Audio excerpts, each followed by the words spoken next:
தமிழ்நாடு அமைச்சரவை கூட்டம் முதலமைச்சர் மு க ஸ்டாலின் தலைமையில் இன்று கூடுகிறது. புதிய தொழில் முதலீடுகளுக்கு ஒப்புதல், சட்டப்பேரவை கூட்டத்தொடருக்கு ஆயத்தம் உள்ளிட்டவை குறித்து ஆலோசனை.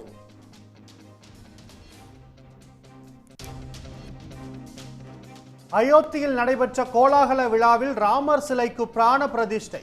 ராமர் கோவில் திறக்கப்பட்டதன் மூலம் புதிய நம்பிக்கை பிறந்துள்ளதாக பிரதமர் மோடி பெருமிதம்.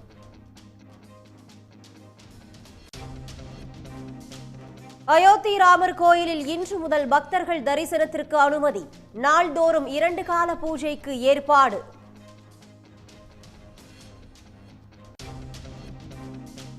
நாடாளுமன்ற தேர்தலுக்கான இறுதி வாக்காளர் பட்டியலை வெளியிட்டார் தலைமை தேர்தல் அதிகாரி சத்யபிரதா சாஹூ.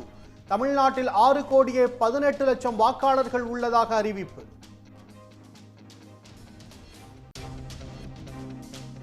அசாம் மாநிலத்தில் கோயிலுக்கு சென்ற ராகுல் காந்தி தடுத்து நிறுத்தப்பட்டதால் பதற்றம். கோயில் முன்பு அமர்ந்து பக்தி பாடல்களை பாடி முழக்கம்.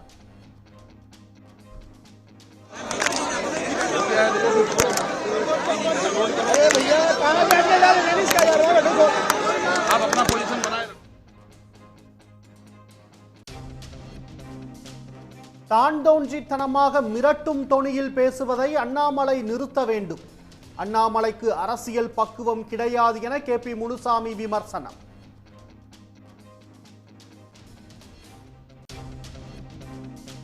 ராமர் சிலைக்கு கல் தானம் அளித்த தலித் விவசாயி திறப்பு விழாவில் பங்கேற்க அனுமதி இல்லை. அயோத்திக்கு கருங்கல் கொண்டு போன செலவை கூட தரவில்லை என குத்தகைதாரர் குற்றச்சாட்டு.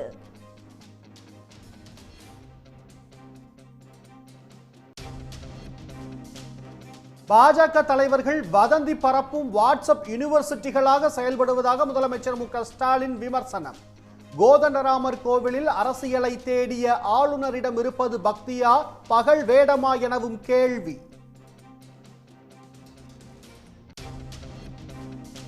ராஜஸ்தான், உத்தரப்பிரதேசம், மத்திய பிரதேசத்தில் ஆன்லைனில் அசைவ உணவுகளை ஆர்டர் செய்ய முடியாமல் மக்கள் தவிப்பு.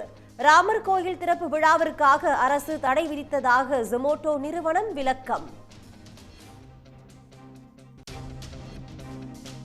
சதுரகிரி கோயிலுக்கு செல்ல இன்று முதல் 4 நாட்களுக்கு பக்தர்களுக்கு அனுமதி. காலை 7 மணி முதல் நண்பகல் 12 மணி வரை மட்டும் மலை ஏறலாம் என அறிவிப்பு.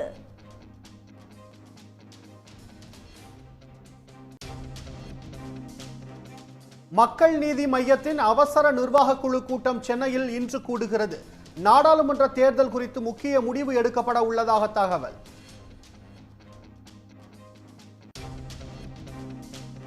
இந்து சமய அறநிலையத்துறை கோயில்களில் முழு நேர அன்னதான திட்டம் விரிவாக்கம்.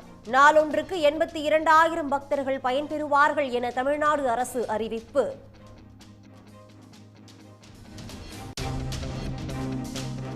சென்னை மெட்ரோ ரயில் பணிக்காக ராதாகிருஷ்ணன் சாலை மேம்பாலத்தை இடிக்கும் பணி தொடக்கம்.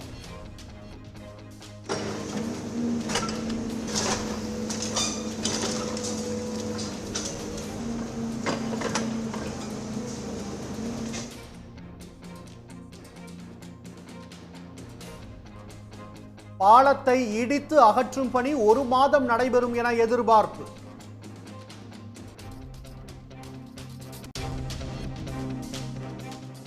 மகாத்மா காந்தியின் ராமரையே வழிபடுவோம், பாஜகவின் ராமரை அல்ல என சித்தராமையா விமர்சனம்.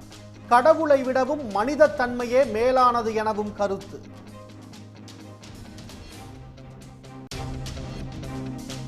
கேலோ இந்தியா விளையாட்டுப் போட்டிகளில் தமிழ்நாட்டு வீரர்கள் பதக்க வேட்டை. 6 தங்க பதக்கங்களுடன் தொடர்ந்து முதலிடம். உடனுக்குடன் செய்திகளை தெரிந்து கொள்ள சன் நியூஸ் பெல் ஐகானை கிளிக் பண்ணுங்க.